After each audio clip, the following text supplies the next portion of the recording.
அநீதிக்கு எதிராக நடைபெற்றுக் கொண்டிருக்கிற கண்டன ஆர்ப்பாட்ட நிகழ்வில் தலைமையேற்று நடத்தி கொண்டிருக்கிற எம்முயிர் அண்ணன்மார்களே, அக்காமார்களே,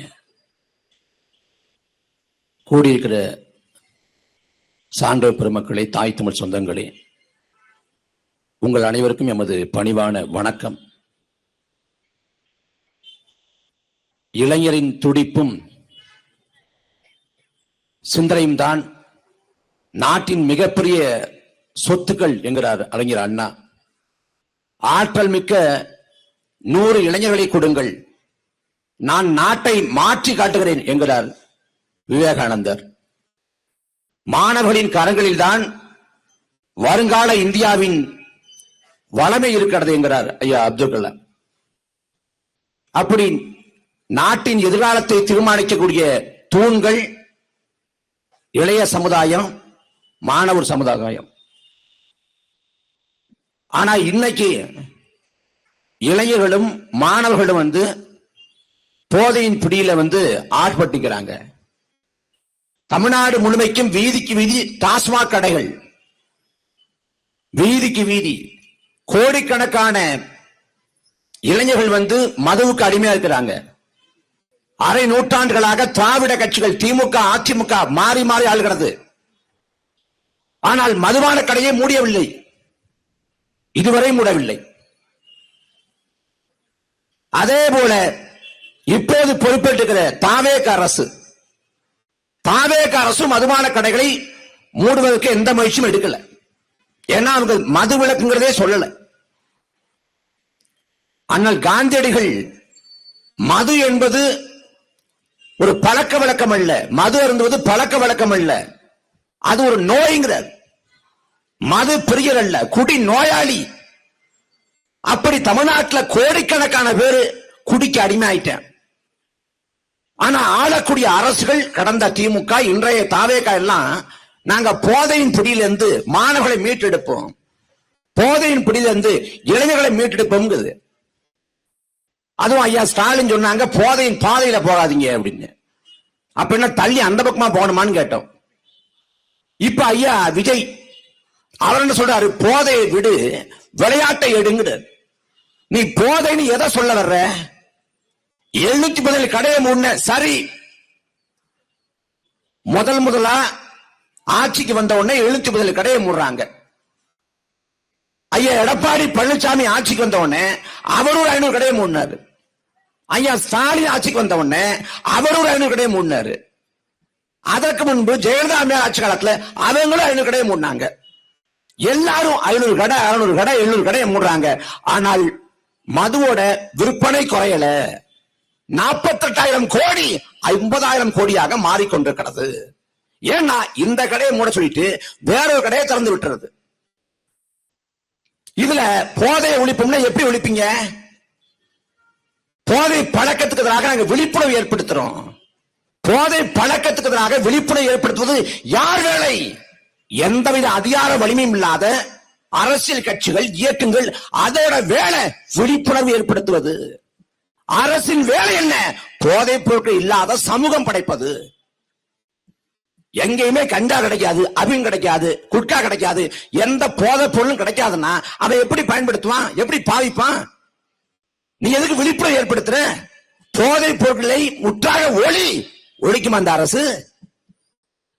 நாடு முழுக்க சொல்லு, ஒரு பொது தொலைபேசி கொடு, போதை பொருளை விற்பனை பண்ற மாதிரி கண்டறிஞ்சீங்கன்னா, போதை பொருளை பயன்படுத்துற மாதிரி கண்டறிஞ்சீங்கன்னா தகவல் சொல்லுங்க.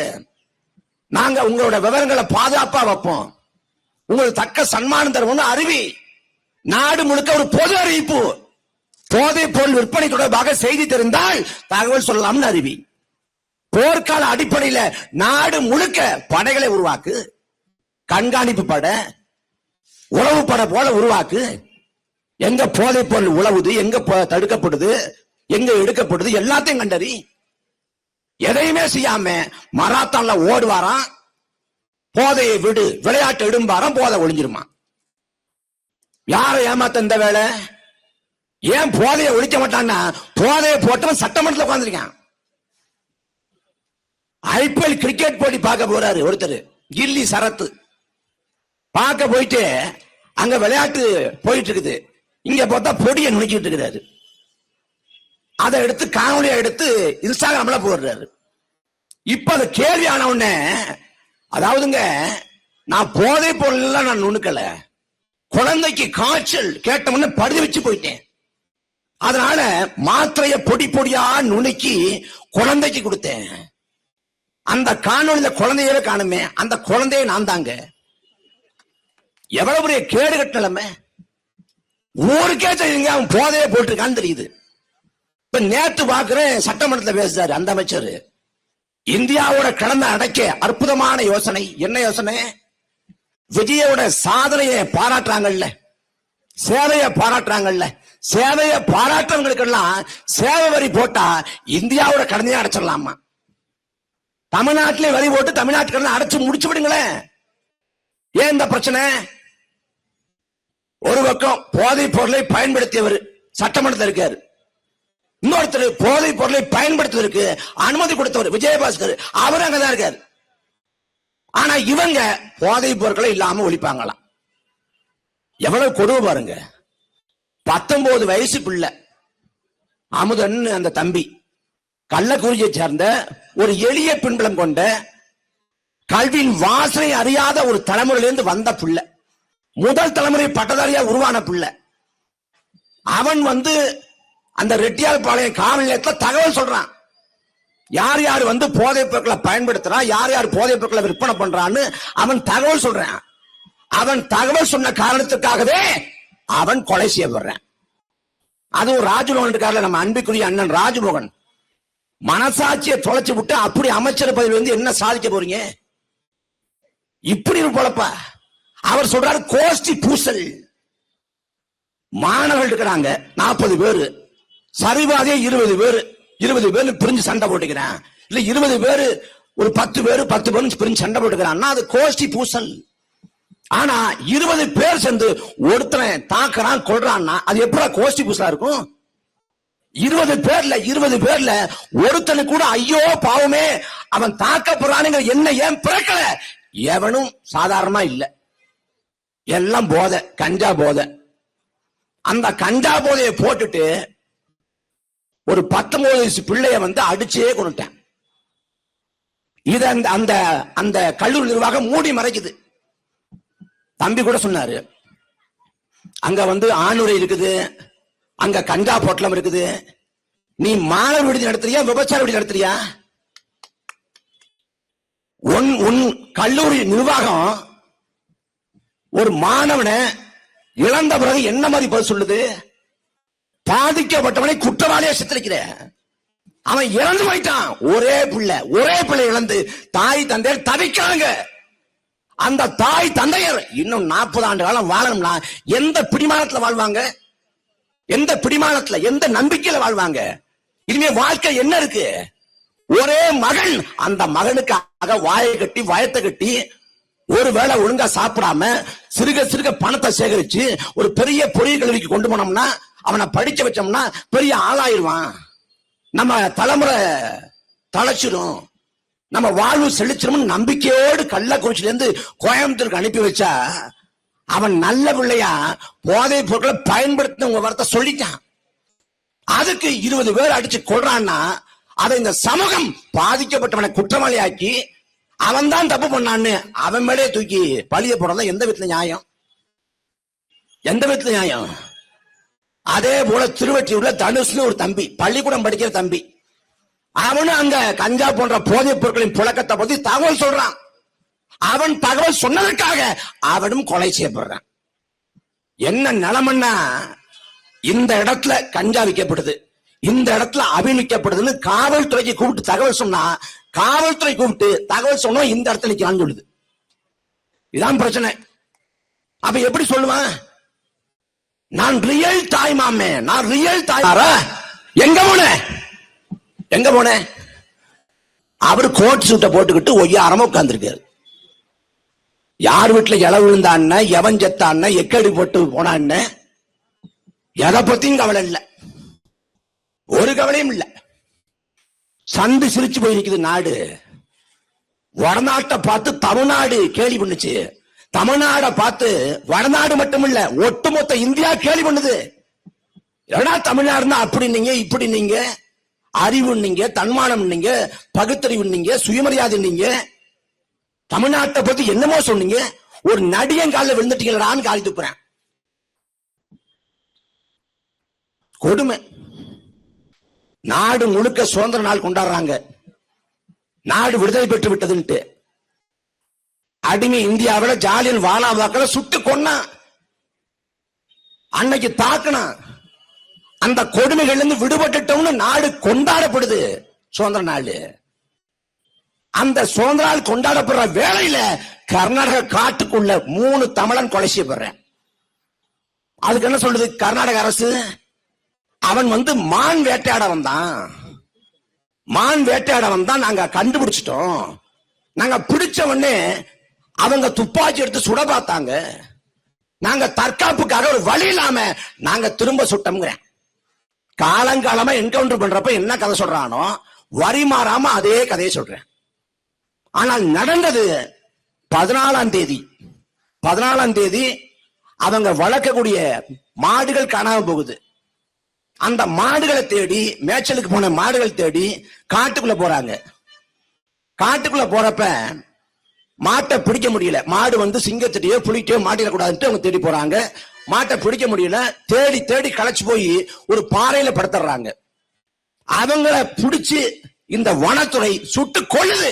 ஏன்னா அவன் தமிழன், கேட்க நாதியற்றவன். 3 பேரை சுட்டு கொண்டுட்டாங்க. ஒருவேளை கர்நாடக அரசு சொல்வது போல மானை வேட்டையாடிய ஆட்களாக நபர்களாக இருந்தால் கூட வழக்கு போடு, நீ வழக்கு போடு, சிறைப்படுத்து, கைது செய். சுட்டு கொள்றதுக்கு யாரா உரிமை கொடுத்தது? யார் உரிமை கொடுத்தது? சுட்டு கொண்டுட்டான் அநியாயமா. இன்னைக்கு அன்பு மக்களே, கேட்க நாதியற்ற இனம் தமிழினம். உங்களை அடிச்சாலோ மிதிச்சாலோ கொன்னாலோ கேட்க நாதி இல்ல. மீன் பிடிக்க போறோம் தினந்தோறும் ராமேஸ்வரத்துல அல்லது நாகப்படத்துல மீன் பிடிக்க போறப்ப நடுக்கடல வச்சு அடிக்கிறான், உதைக்கான், கொலை பண்றான். 800 மீனவனை கொண்டிருக்கான் நடுகு கடல்ல வச்சு. இதுவரைக்கும் கேட்க நாதி இல்ல. 2 மலையாளிகளை கடற்கொலை நினைச்சு இத்தாலி கடற்பட கொன்றது. 2 பேர் கொலை செய்யப்பட்டதுக்காக கேரள அரசு இத்தாலியோட பிடை முடிய பிடிச்சு இழுத்துட்டான். பன்னாட்டு நீதிமன்றம் போயிட்டான், சர்வதேச நீதிமன்றம். எப்படியா என் நிலத்தோட மகனை கொள்ளலாம்ட்டு 2 பேரு. ஆனா 800 மீனவன் கொலை செய்யப்பட்டிருக்கான். நடுக்கடலை வச்சு தாக்குறது, சித்திரவதை பண்றது, என்னென்ன கொடுமை இருக்கும் அத்தனை கொடுமையும் பண்றது. எத்தனை மீனவர் செத்து போனார்கள் நடுக்கடலுக்குள்ள. எந்த அரசு தடுத்தது? எந்த அரசு வெகுண்டெழுந்தது? ஒண்ணும் இல்ல. 2015 ஆந்திர காட்டுக்குள்ள திருப்பதிக்கு அருகாமையில வனப்பகுதிக்குள்ள வச்சு 20 தமிழனை காக்கை குருவியை சுடுவது போல சுட்டு கொன்னான். அதுக்கு சொன்ன காரணம் செம்மரக்கட்டையை கடத்த வந்த கடத்தல்காரர்கள்.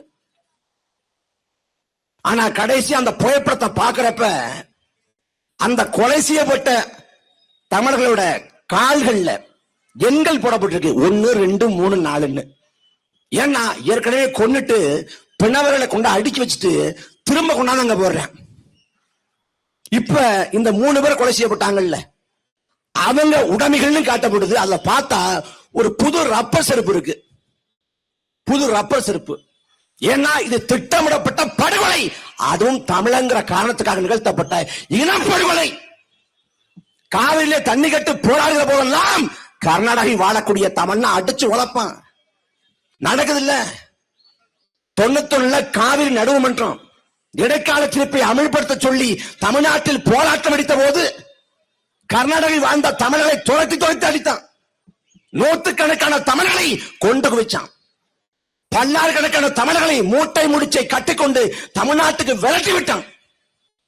தமிழ் பெண்களை மானவங்கப்படுத்தினான். 91 2014-15 50 KPN பேருந்துகளை கர்நாடகா நடுச்சாலை வச்சு கொளுத்தினான். என்ன செய்ய முடிஞ்சு? நாளைக்கு மேகதாது அணை கட்ட கூடாது என்று தமிழ்நாட்டில் போராட்டம் வெடிக்கிற போது கர்நாடகாவில் இனக்கலவரம் வெடிக்கும். நடக்குதான் பாருங்க. ஏன்னா அவனுக்கு தெளிவா தெரியும் தமிழன்னா அடிக்கணும். அதனால அடிச்சு கொண்டுட்டான். என்ன நிலைமை பாருங்க.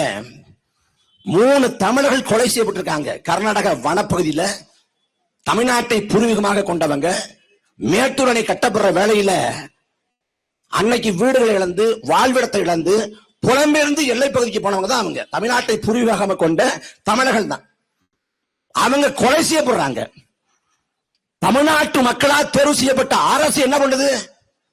தாவேக அரசு என்ன பண்ணுது? 3 தமிழர்கள் கொலை செய்யப்பட்ட போது தமிழ்நாட்டின் முதலமைச்சர் விஜய் ஆற்றிய எதிர்வினை என்ன? விஜய் சடங்குக்கு சம்பிரதாயத்துக்கு ஒரு அறிக்கை கொடுத்திருக்காரு. அந்த அறிக்கையை படிச்சா டி.கே. சிவகுமாருக்கே கோபம் வராது. அறிக்கையில சொல்லப்படுது, கொலை செய்யப்பட்டிருக்காங்க, கண்மையாக கண்டிக்கிறேன், கண்மையாக வண்டிக்கிறேன். சொல்றாரு விசாரணை குழு அமைக்கணும். எதுக்கு? அங்க 3 பேர் கொலை செய்யப்பட்டதுக்கு விசாரணை குழு அமைக்கணுமா? கொலை நடந்தா கொலை வழக்கு பதிவு பண்ணுவியா? விசாரணை குழு அமைப்பியா? எதுக்கு விசாரணை குழு அமைக்கணும்னு கேக்குற? விசாரணை குழு அமைச்சா விசாரணை குழு அறிக்கையை தாக்கல் பண்றதுக்கு 6 மாதத்துல இருந்து 1 வருஷம் ஆகும். 2 வருஷம் 3 வருஷம் 4 வருஷம் ஆனா கூட கேட்க நாதி இல்ல. அப்ப அந்த காலத்துக்குள்ள இந்த சமூகம், இந்த ஊடகங்கள், இந்த அரசுகள் முழுதுமாக அந்த பிரச்சனையை விட்டு கடந்து பல கிலோமீட்டர் தூரம் வந்துடும். அப்ப கொலை வழக்கு போட்டு வனத்துறையினரை கைது பண்ணு என்று கேட்காது விசாரணை குழு வேணுங்கிறார். யாரு? விஜய். டி.கே. சிவகுமார் ரூட்டு போட்டு கொடுக்கிறதே விஜய் தான். அடுத்தா சொல்றாரு, இது போன்ற சம்பவங்கள் இனிமே நடக்காம பாத்துக்குங்க. தெரியாம பண்ணிட்டீங்க, இனிமே பண்ணாதீங்க. யாரு? தமிழ்நாட்டின் முதலமைச்சர் விஜய். மானங்கட்ட கேடுகட்ட ஈனங்கட்ட முதலமைச்சரை கொண்டாந்து வச்சுக்கிட்டு நீ சிந்திச்சு பாருங்களேன்.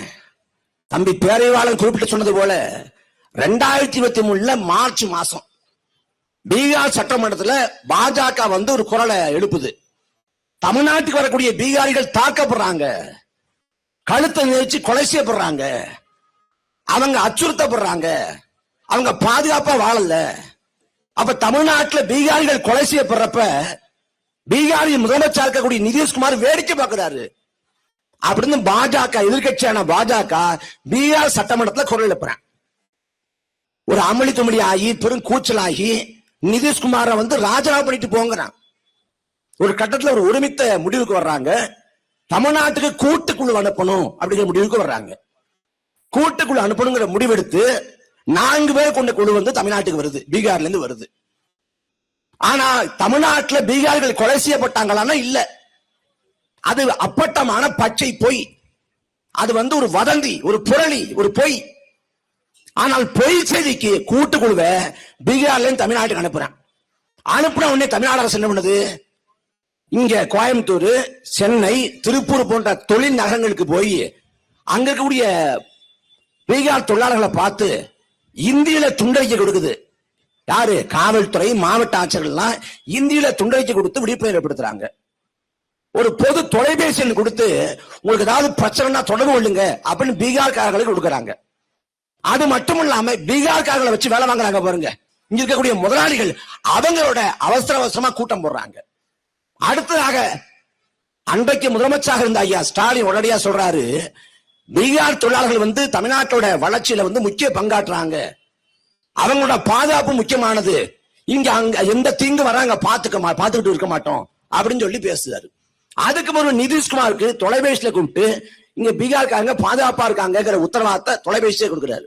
அது மட்டும் இல்லாம திமுகவோட நாடாளுமன்ற குழு தலைவர் டி.ஆர். பாலு பீகார் தலைநகர் பாட்னாவுக்கு கிளம்பி போய் தமிழ்நாட்டில் பீகார்காரங்க நிலைமை என்னங்கிற அறிக்கையை தாக்கல் பண்றாரு நிதிஷ்குமார்ட்ட.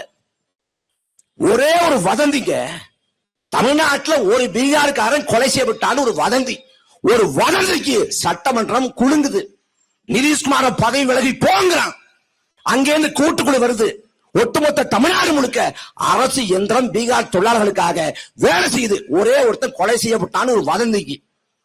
ஆனா 3 தமிழன் கொலை செய்யப்பட்டான். தமிழ்நாட்டின் முதலமைச்சர் கண்டிச்சாரா? டி.கே. சிவகுமார் சொல்றாங்க. டி.கே. சிவகுமார் என்ன சொல்றான்? இது எங்க மாநில விவகாரம், நீ உன் வேலையை பாரு, எங்க மாநில நிர்வாகத்தை தள்ளக்கூடாதுங்கிறான். 3 தமிழர்களை கொன்றொழித்து விட்டு ஆணவத்தோட அகம்பாவத்தோட பேசுறான் டி.கே. சிவகுமார். அந்த நாயோட புகைப்படத்துக்கு செருப்பு மாலை போட்டா இங்க இருக்கிற காவல்துறைக்கு எதுக்குற ரோசம் வருது? எங்க செருப்புக்கு அவமானம்டா. அவன் படத்துக்கு செருப்ப போட்டோம்னா, சிவகுமார் படத்துக்கு யார் செருப்பு மாலை போட்டது? உனக்கு எதுக்கு ரோசம் வருது? உனக்கு எதுக்கு ரோசம் வருது?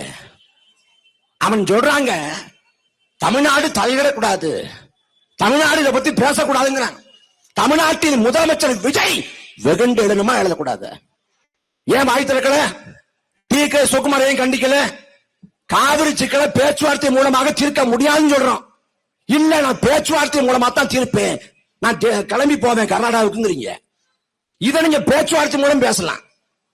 நாளைக்கு வர்றாரு டி.கே. சிவகுமார், சென்னைக்கு வர்றாரு. தென்மண்டல முதலமைச்சர் கூட்டம் நடக்க போகுது அமித்ஷா தலைமையில. அந்த டி.கே. சிவகுமார் சொல்லலாமே, நீங்க அந்த வனத்துறையினர் மீது கொலை வழக்கு போட்டு சிறைப்படுத்துங்க, இல்லனா பாத்துக்கிட்டு சும்மா இருக்க மாட்டேன்னு பேசலாமே. ஏன் கல்லூரி மங்க மாதிரி உட்கார்ந்து தொலைகிற? எப்படிப்பட்ட கேடு கட்ட இழிநிலை பாருங்க. நாடு சுதந்திரம் அடைஞ்ச நாடு. ஆகஸ்ட் 5 முன் வருஷத்துல திருசா எதுக்காக உட்கார வச்ச? எதற்காக உட்கார வைத்தாய்? நீ நாட்டுக்கு என்ன சொல்ல வர்ற? என்ன சொல்ல வர்ற? என்ன சொல்ல வர்ற? திருசாவை பார்த்துக்க, அந்த மேடத்தை கவனிச்சுக்க. அவங்க ஒரு அதிகார மையம். எது? ஐபிஎஸ் அதிகாரி, ஐஏஎஸ் அதிகாரி நிக்கிறாங்க. திருசா மேடம் உட்கார்ந்து இருக்காங்க. தங்க தாரகி இல்ல. யார பத்தி வேணாலும் பேசுங்க. விஜயை பத்தி கடுமையா பேசுறான், கண்டுக்காத விட்டு. புசி ஆனந்த கழுவி ஊத்துறான், கண்டுக்காத விட்டு. ஆதவர்ஜுனா முதல் போட்ட அமைச்சர், அவரையும் விமர்சிக்கிறான், கண்டுக்காத விட்டு. திருசா பேசுறான், தங்க தரகையை பேசிட்டானா வழக்க போடு. கேடுகட்ட நிலைமை. அன்பு மக்களே, ஒரு நடிகனுக்கு ஓட்டு போட்டு எங்க கொண்டா வச்சிருக்கீங்க தமிழ்நாட்டை? திருசாவுக்கு தமிழ்நாட்டை ஆள ஆசை வந்துருச்சு. அவங்களே சொல்றாங்க பழைய காணொலியில, எனக்கு முதலமைச்சர் ஆகணும். இங்க போய் கேரளாவில் ஆகுங்க, ஒரு பிரச்சனையும் இல்ல. தமிழ்நாட்டிலே ஆசைப்படுறீங்க. எல்லாத்தையும் சகிச்சுக்கிட்டு போகுதுங்க. ஒரு அம்மா சொல்லுது, அவர் ஒண்ணுமே பண்ண வேண்டாங்க, அவர் முதலமைச்சர் இருந்தா போதும், அவரை நாங்க பார்த்தா போதும். என்ன கொடுமை பாருங்க. தெரியல, அவர் முதலமைச்சர் இருந்தா போதுமா? 100 நாள் தானே இருக்கு. 100 நாள் தானே, 4 வருஷம் 9 மாசம் இருக்கு. நாம் தமிழர் கட்சி தொடக்கத்தை சொல்றோம், அது விஷம், வாயில வைக்காதன்னு. இல்ல, நான் குடிச்சே தருவேன், சர்பத்து மாதிரி தெரியுங்கிற. இன்னும் 6 மாசத்துல தொண்டையை கவும். லைட்டா தொண்டையை கவுதாடா. விஷம்னா அப்படிதாங்க இருக்கும். 1 வருஷத்துல சோழி முடிஞ்சிடும். நாம் தமிழர் கட்சியை பொறுத்த வரைக்கும் நாங்க மக்களுக்கு எந்த துரோகமும் பண்ணல, எந்த பாதகமும் விளைவிக்கல. நாங்க மக்களுக்கு தான் எதுவும் பண்ணல. ஒரு இடத்துல வெற்றி பெறல, சட்டமன்ற உறுப்பினரோ பார்லிமெண்ட் உறுப்பினரோ எதுவும் இல்ல. மன நிறைவா நிம்மதியா துடிவோடு நிக்கணும். நீ 108 இடம் ஜெயிச்சும் கதற, புலம்புற, கண்ணீர் வெடிக்கிற. ஐயோ பேசுறானே, பேசுவோம்டா, பேசுவோம். நீ விஜய் கரிஸ்மாட்டிக் லீடர், கரிய பூசாம விட மாட்டோம். நீ எவ்வளவு பெரிய அயோக்கியன்னு ஊருக்கு சொல்லணுமா இல்லையா? விஜயை பேசக்கூடாது. தமிழ்நாட்டின் முதலமைச்சர் ஆயிட்டாரு. தமிழ்நாட்டுக்கு எண்ணற்ற பெருமிதங்கள் இருந்துச்சு, சிறப்புகள் இருந்துச்சு. தமிழ்நாடு தனித்துவமிக்க மாநிலம், இந்தியாவிலே அரசியல் புரிதல் கொண்ட மாநிலம். ஒரே தேர்தல் முடிச்சு விட்டாங்க. இந்த ஒரு தேர்தல்ல தமிழ்நாட்டுக்கு இருந்த பெருமிதங்கள், சிறப்புகள், வரலாற்று நிகழ்வுகள் எல்லாம் உடைஞ்சு போச்சு. புசி ஆனந்த அமைச்சர்னு 3 மாசம் ஆகி நம்மளால நம்ப முடியல. அவருக்கு தான் தமிழ் வராது அப்படின்னு பார்த்தா முதலமைச்சர் சொல்றாரு 5934 கோடிங்கிறாரு. 5934 கோடியா? ராமானுஜன் புரண்டு படுத்துவாரா? தமிழும் வர மாட்டேங்குது, கணிதமும் வர மாட்டேங்குது, நிர்வாகம் வர மாட்டேங்குது. ஆனா மக்களை நம்ப வைக்கிறாங்க. என்ன நம்ப வைக்கிறாங்க? கஜானா காலி ஆயிச்சான். காலியானதால விஜய் சொந்த காசை போட்டு நிர்வாகம் பண்ணிட்டு இருக்காராம். எங்க சொல்றாங்க, உண்மையிலே 1,00,000 கோடிங்க முதலீட்டை கொண்டு வந்துட்டாரு. இந்த படத்துல சொல்ல முடியல, 1000 1 கோடி. இப்ப 1 கோடி நீ பார்த்தங்கிற மாதிரி 1,00,000 கோடி முதலீட. காசா பணமா அடிச்சு விடு. ஏன்னா விஜய் என்ன சொன்னாலும் நம்புறதுக்கு தமிழ்நாட்டுல ஒரு கூட்டம் இருக்கு. விஜய வந்து ஒரு தலைவருங்கிறான், விஜய வந்து தமிழ்நாட்டின் முதலமைச்சருங்கிறான். விஜய் தமிழ்நாட்டோட முக்கியத்துவம் வாய்ந்த இன்ஃபுளுசர். இன்ஸ்டாகிராம்ல வந்து 5000 ஃபாலோவர்ஸ் இருக்கும், 10,000 ஃபாலோவர்ஸ் இருக்கும், 1,00,000 ஃபாலோவர்ஸ் இருக்கும். விஜய்க்கு ஒரு 5 கோடி ஃபாலோவர்ஸ் இருக்கு. அவர் என்ன சொன்னாலும் கண்மூடித்தனமா நம்புவான். சூரியன் கிழக்க உதிக்கல, வடக்க உதிக்குது. ஆமா, நேத்து கால நான் பார்த்தேன். புயல் பூசியை கண்டுபிடிச்சது வந்து புஷியானந்து. ஆமா, 7ஆம் வகுப்பு பாடத்துல நான் படிச்சிருக்கேன். தொலைபேசியை கண்டுபிடிச்சது வந்து அலெக்சாண்டர் கிரகாம்பெல் இல்ல, ஆதவர்ஜனா. ஆமா, எங்க பெரியம்மா கூட சொல்லிச்சு. இப்படி என்ன சொன்னாலும் நம்புறதுக்கு ஒரு கேடப்பய கூட்டம் தமிழ்நாட்டுல பெரும்பகுதியா இருக்குது. அந்த கூட்டம் தான் விஜய்க்கான மூலதனம். என்ன ஆணவம், என்ன அகம்பாவம். அன்பு தம்பி ரமேஷ் அறநிலையத்துறை அமைச்சர் விஜய் வர்றப்ப எந்திரிச்சு நிக்கணுமா? கர்நாடகாரன் காரி துப்புறான், கேவலமா பேசுறான். ஒரு அமைச்சர் ஏன் ரோசம் வரல? ஏன் ரோசம் வரல? எப்படிப்பட்ட நிலைமை பாருங்க. காவிரி படுகையில முப்போகம் விவசாயம், குருவை சம்பா தாளடிங்கன்னு முப்போகம் விவசாயம் நடக்கும். அதுல குருவை சாகுபடிக்கு வந்து ஒவ்வொரு ஆண்டும் ஜூன் 12ஆம் தேதி மேட்டூர் அணை திறக்கப்படுறது வழக்கம். இந்த ஆண்டு ஜூன் 12ஆம் தேதி மேட்டூர் அணை திறக்கப்படல. நீர்வளத்துறை அமைச்சர் புஷியானந்த் அதை பத்தி கேட்டா அவர் வாயே திறக்கல. ஆனா என்ன சொல்றாரு? ஜனநாயகன் படம் ரிலீஸாக போகுது, திருவிழா போல கொண்டாடுங்க. மேட்டூர் அணையிலிருந்து தண்ணி ரிலீஸாக போகுது, விவசாயிகள் எல்லாம் திருவிழா போல கொண்டாடுங்கன்னு சொல்லியிருந்தா நீர்வளத்துறை அமைச்சர். ஜனநாயகன் படம் ரிலீஸாக போகுதுன்னா கரூர்ல 41 பேர் செத்து விழுந்த போது எவனும் களத்தில் இல்ல, விட்டு ஓடி போனான். ஓடி காலி பையன் மாதிரி எல்லாரும் விட்டு ஓடி போயிட்டாங்க. ஆனா ஜனநாயகன் படத்தை பார்த்து கதறி எடுக்கிறான். அப்படி ஏதாவது படத்துல ஏதாவது வச்சு கொலையா கொடுறாங்களா? இந்த படத்தை எல்லாம் பார்க்க வச்சிட்டாங்களே, என்ன அழுவுறீங்க? எதுக்கு அழுவுறீங்க? எதுக்கு அழுவுறீங்க? இதே தாவேக்காவோட ஆட்சி காலத்துல பெரியபாளையம் கும்மிடிப்பூண்டி பக்கம் பெரியபாளையத்துல 18 பெண் தொழிலாளர்கள் வந்து அம்மோனியா வாயு வெளிப்பட்டு இறந்து போறாங்க. 18 பேர். அங்க போய் எந்த அமைச்சரும் பார்க்கல. இறந்து போன உடம்ப பார்த்து யாரும் கண்ணீர் வெடிக்கல. ஆனா படத்தை பார்த்து கண்ணீர் வெடிக்கிறேன். இங்க வந்தான எத்தனை அமைச்சர் வந்தாங்க? ராஜ்மோகன் வந்தார? எத்தனை அமைச்சர் வந்து பார்த்தா? ஒரு அமைச்சரும் வரல. இங்க ஒரு அமைச்சர் இருக்காரு விக்னேஷ்னு, நிதானமா பேசுவாப்புல, ஆனா போதைய வளர்ப்பாப்புல. என்ன சொல்றாரு? நாங்க வந்து டாஸ்மாக்ல புதிய சிஸ்டம் கொண்டு வர்றோம். இனிமே வந்து சரக்கு இருக்கா இல்லையான்னு நீங்க கடையில போய் கேட்க தேவையில்லை. சரக்கு அடிக்குன்னு தோணுச்சுன்னா வீட்டிலே உட்காந்துட்டு போட்டு பாருங்க, நெட்ல எந்த சரக்கு வேணுமோ நீங்க புக் பண்ணிக்கலாங்கிறாப்புல. இது வந்து மதுவை ஊக்குவிக்குமா? மதுவிலக்கை நோக்கி இந்த சமூகத்தை கொண்டு போகுமா? அப்ப எதை பத்தியும் எந்த கவலையும் இல்லாத ஆட்சியாளர்கள். ஆனா ஒவ்வொருத்தரும் கிளம்பிடுவான், நான் ஆய்வு பண்ண போறேன். திருவேகண்டத்துல ஒரு சட்டமன்ற உறுப்பினர் அவர் போய் லாரியை பார்த்து, லாரியில டயர் எதுக்கு ரவுண்டா இருக்கு, அதெல்லாம் கருப்பா இருக்கு, ஏன் வட்டமா இருக்குது? அது சதுரமா இருந்த அண்ணன் ஒரு அமைச்சர், ஒரு எம்எல்ஏ. அந்த பக்கம் அன்பு தம்பி ரமேஷ், ஸ்ரீரங்கம் சட்டமன்ற உறுப்பினர், அறநிலையத்துறை அமைச்சர் ரமேஷ் ஒரு கடைக்குள்ள போந்துகிட்டு, இது என்ன முறுக்காது, இது முறுக்காது, இது எப்படி நான் முறுக்கு நம்புறது? ஆய்வு ஆய்வு ஐன்ஸ்டீன் என்ன ஆய்வு பண்ணாரு, நியூட்டன் என்ன ஆய்வு பண்ணாரு, இதுதான் தலை சிறந்த ஆய்வு. ஆய்வு பண்றது எதுவுமே தேவையில்லை, ஒரு கேமரா மட்டும் போதும். கேடு கட்டவங்க கையில நாட்டா கொடுத்துட்டாங்க. கேட்டா விஜய பிடிக்கும்.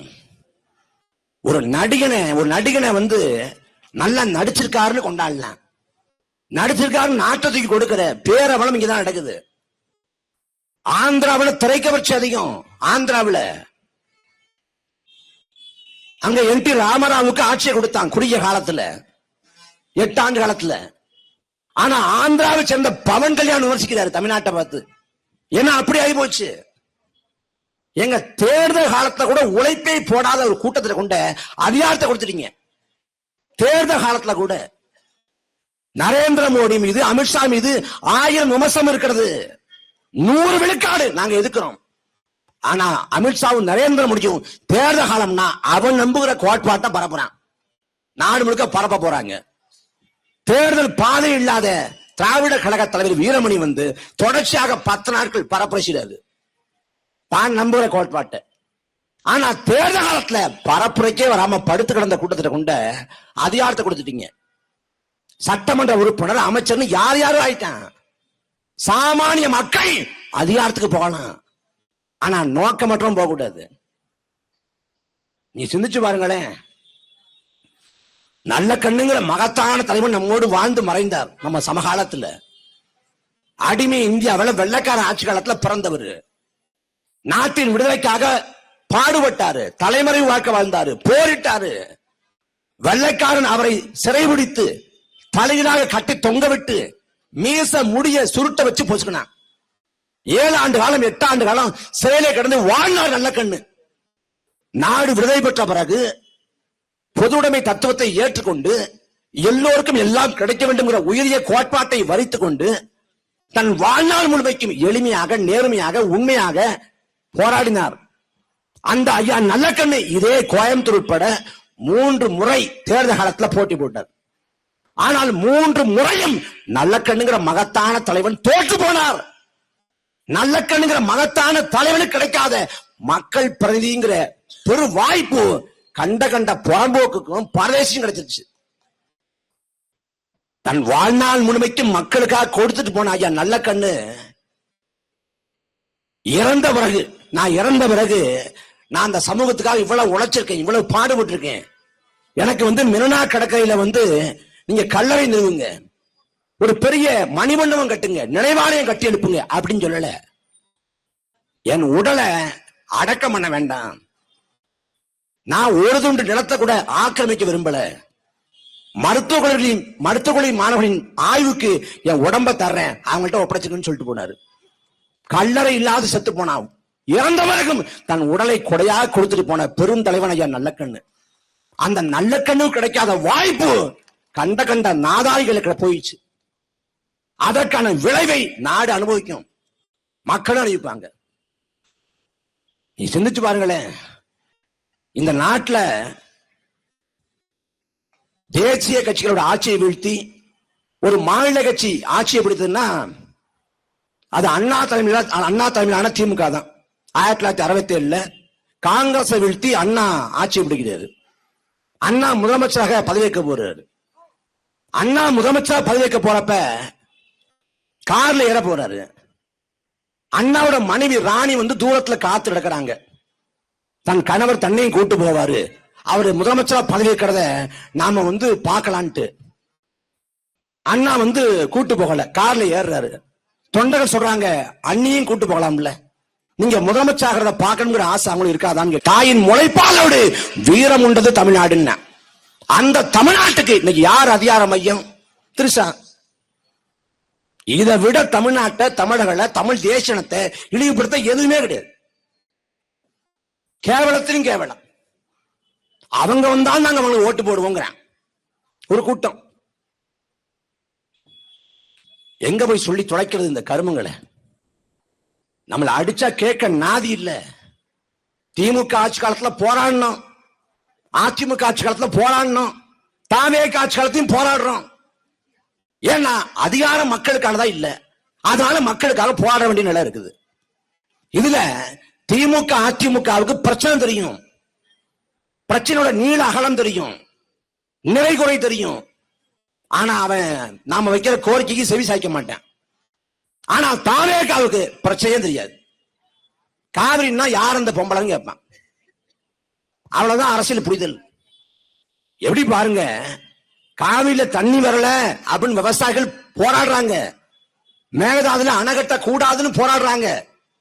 அன்பு சொந்தங்களே, தமிழ்நாட்டின் முதலமைச்சர் விஜய் ஒரு முடிவை எடுத்தார். நான் கர்நாடகாவுக்கு போறேன், கர்நாடகாவுக்கு போய் பேச்சுவார்த்தை நடத்துறேன்னு. எதற்காக பேச்சுவார்த்தை நடத்தணும்? அதுக்கு சட்டமன்றத்தில் விஜய் விளக்கம் கொடுத்தார்.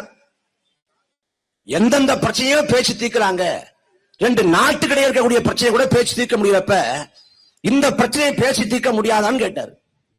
அன்பு சொந்தங்களே, காவிரி சிக்கலை பேச்சுவார்த்தை மூலம் தீர்க்க முடியாது. ஏன்னா 1970ஆம் ஆண்டு காவிரி சிக்கலை பேச்சுவார்த்தை மூலம் தீர்க்க முடியாதுங்கிற நிலையை எட்டிட்டோம். பேச்சுவார்த்தை மூலம் தீர்க்க முடியாது என்கிற நிலையை எட்டிய பிறகுதான் தண்ணீர் தகராறு சட்டம் 1956 படி காவிரி நடுவமன்றம் அமைக்கப்படுது. காவிரி நடுவமன்றம் அமைக்கப்பட்டு இடைக்கால தீர்ப்பு 91 கொடுக்கப்படுது. அதுல தமிழ்நாட்டுக்கு 205 டிஎம்சி தண்ணிய கர்நாடகா தரணும் அப்படின்னு சொல்லப்படுது. அதுக்கு பிறகு 2007 இறுதி தீர்ப்பு 192 டிஎம்சி தண்ணிய தமிழ்நாட்டுக்கு தரணும்னு சொல்லப்படுது. திரும்ப 2018 அதை உச்சநீதிமன்றம் குறைத்து 177.25 டிஎம்சி தண்ணிய தமிழ்நாட்டுக்கு கர்நாடக அரசு தரணும் என்று சொல்லுது. இந்த 177.25 டிஎம்சி தண்ணிய எந்தெந்த மாதத்துல எவ்வளவு தரணும்னு அதை சொல்லுது. எது? காவிரி மேலாண்மை ஆணையம், காவிரி ஒழுங்காற்று குழு அது வரையறை செய்யுது. இதுல ஒருவேளை கர்நாடகால மழை பெய்யலன்னா இருக்கக்கூடிய தண்ணீர் வளத்தை நீங்க எந்த விகிதத்துல பிரிச்சு கொள்ளணும் அப்படின்னு சொல்லுது. ஆனா அவன் உச்சநீதிமன்ற தீர்ப்பையோ நடுவமன்ற தீர்ப்பையோ காவிரி ஆணையத்தோட உத்தரவையோ எதையும் நான் கேட்க மாட்டேங்கிறேன். காவிரிங்கிறது கர்நாடகாவுக்கு மட்டும்தான் சொந்தம்ங்கிறேன். மேகதாதுல அவன் அணை கட்டினா இவ்வளவு ஆண்டுகளாக வெள்ள காலத்துல வடிகால் போல தமிழ்நாட்டை பயன்படுத்தி வந்தான். மழை அதிகமாக பொழிகிற போது வேற வழி இல்லாம தமிழ்நாட்டுக்கு தண்ணியை திறந்து விட்டான். மேகதாதுல அணை கட்டப்பட்டு விட்டால் முழுக்க காவிரிக்கு நமக்கு தொடர்பு இல்லாம போயிடும். அப்ப பேச்சுவார்த்தை மூலம் தீர்க்க முடியாது என்பது சத்தியம். கருணாநிதி பேச்சுவார்த்தை நடத்தி, ஜெயலலிதா பேச்சுவார்த்தை நடத்தி, எம்ஜிஆர் பேச்சுவார்த்தை நடத்தி எந்த பேச்சுவார்த்தையும் தீர்வை தரவில்லை. எல்லோரும் ஒருமித்து சொன்னது பேச்சுவார்த்தை ஒருபோதும் தீர்வு இல்லை என்பதுதான். ஆனா விஜய் போய் கிளம்புறாரு, நான் பேச்சுவார்த்தை நடத்த போறேன். இவருக்கு காவிரியை பத்தி ஒரு இளவும் தெரியாது. இவரு போய் அங்க பேச்சுவார்த்தை நடத்த போறாராம். எதுக்கு? அவர் அங்க போய் உட்காருவாரு. டி.கே. சிவகுமார் எதுக்கு உட்காருவாரு? அந்த புகைப்படம் வெளியாகும். வெளியான உடனே டி.கே. சிவகுமார் விஜய்க்கு குடிக்க தண்ணி வச்சாரு. காவிரியில தண்ணிய கொடுத்தாதான் நான் தண்ணியை குடிப்பேன்னு சொல்லிட்டாரு. தொண்டை தாகம் எடுத்தப்ப, நான் வறண்டு போனப்ப கூட தளபதி தண்ணியே குடிக்காம தமிழ்நாட்டுக்கு வந்துட்டாரு. அவர் பாவம் என்னங்க பண்ண முடியும்? அவர் பேசினாரு, கெஞ்சினாரு, கதறினாரு. கர்நாடக அரசு தரல, இவர் என்ன பண்ணுவார் பாவம் என்று கேவலமான கருத்துருவாகம் செய்யறதுக்கு. நீ திரைப்படத்துல பாக்குற விஜய், அந்த படத்துல வில்லனா உத்தரப்பான்ல, அந்த வில்லனை விட 100 மடங்கு மோசமான மனநிலை கொண்ட ஆள் தான் விஜய். இதான் சத்தியம். கத்தி படத்துல விஜய் போராடுவாரு விவசாயிகளுக்காக. காத்திலே ஊழல் பண்றாங்க, 2G பாரு, தண்ணியை வச்சு வியாபாரம் பண்றாங்க பாரு. ஆனா இன்னைக்கு நிலைமை என்ன? தாவேகாவின் ஆட்சியிலே சேலம் மாநகராட்சி பன்னாட்டு நிறுவனத்துக்கு தண்ணீர் விநியோகத்தை கொடுத்திருக்கு. யார் இந்த நிறுவனம்? பொலிவியா போன்ற பல நாடுகள்ல நீர்வளத்தை சுரண்டி அந்த மக்களை படாத பாடுபடுத்தியவன். அந்த நிறுவனத்தை சேலத்துக்கு அழைத்து ஒப்பந்தம் போட்டிருக்கிறது. திமுக ஒப்பந்தம் போட்டாங்க, ஒப்பந்தத்தை நீடிச்சிருக்காங்க. தாவேக படத்துல விவசாயிகளுக்காக பேசுவாரு, என் உசிரே போனாலும் சரி விவசாயத்தை விடாதீங்க பாரு. ஆனா தாவேக கொடுத்த தேர்தல் வாக்குறுதி, நாங்கள் பயிர் கடனை தள்ளுபடி பண்றோம். தள்ளுபடி பண்ணாங்களா? இல்ல, அந்த வாக்குறுதியை தள்ளுபடி பண்றோம். அன்னைக்கு சொன்ன வாக்குறுதி வேற, இன்னைக்கு செயலாக்கம் பண்றது வேற. ஏகப்பட்ட சொன்னால தாய் மாமன் சீர், அப்புறம் நாத்தரா திட்டம், ஓபிடியா திட்டம் ஏகப்பட்ட சொன்னாரு. ஆனா இன்னைக்கு பட்ஜெட்ல எதுவுமே இல்ல. ஏன்னு பார்த்தா காசு இல்ல. காசு இல்ல, 10 லட்சம் கோடி கடன் இருக்கிறது தான் போனாச்சே தெரியுமே. எதுக்கா சொன்னீங்க? நாங்க ஆட்சிக்கு வரும்னு நினைக்கல, நாங்க குத்துமைப்பா அடிச்சு விட்டோம், மக்கள் ஓட்டு போட்டு முதலமைச்சர் ஆகிட்டான், இதெல்லாம் செய்ய முடியாதுங்கிற. தாவேக ஆட்சிக்கு வந்த உடனே அடுத்த நொடி பேருந்துகள்ல பெண்களுக்கு இலவச பயணம்னார். தாவேக ஆட்சிக்கு அடுத்த நொடி ஆகலைய. ஏன் செய்யல? செய்ய மாட்டாங்க. அவன் தான் புதுசா கதை சொல்லுவானே, ஒவ்வொன்றுக்கும் ஒவ்வொரு கதை. கரூர் சம்பவத்தை வச்சு இன்னைக்கு வரைக்கும் மக்களை ஏமாத்திக்கிட்டு இருக்காங்க. கரூர்ல பாதிக்கப்பட்ட குடும்பத்தாருக்கு அரசு வேலை கொடுத்தாரு, நாம் தமிழர் கட்சி தடுத்துருச்சுங்கிற. நாம என்ன சொல்றோம்? நீ அரசு வேலை தராத, நீ எல்லா குடும்பத்துக்கும் தலா 1 கோடி கொடுத்து தொழிலதிபரை மாத்தி விட்டு நாங்க வரவேற்கிறோம். இருகரம் கூப்பி வரவேற்கிறோம், உன்னை கொண்டாடுறோம், போட்டுரும். அரசு வேலை கொடுத்தால் தவறான முன்னுதாரணமாக மாறி போகும். நாளைக்கு ஒரு கோயில் கும்பாபிஷேகத்தின் போது நெரிசல்ல சிக்கி இறந்து போனா அந்த குடும்பத்தாருக்கு அரசு வேலை கிடைக்குமா?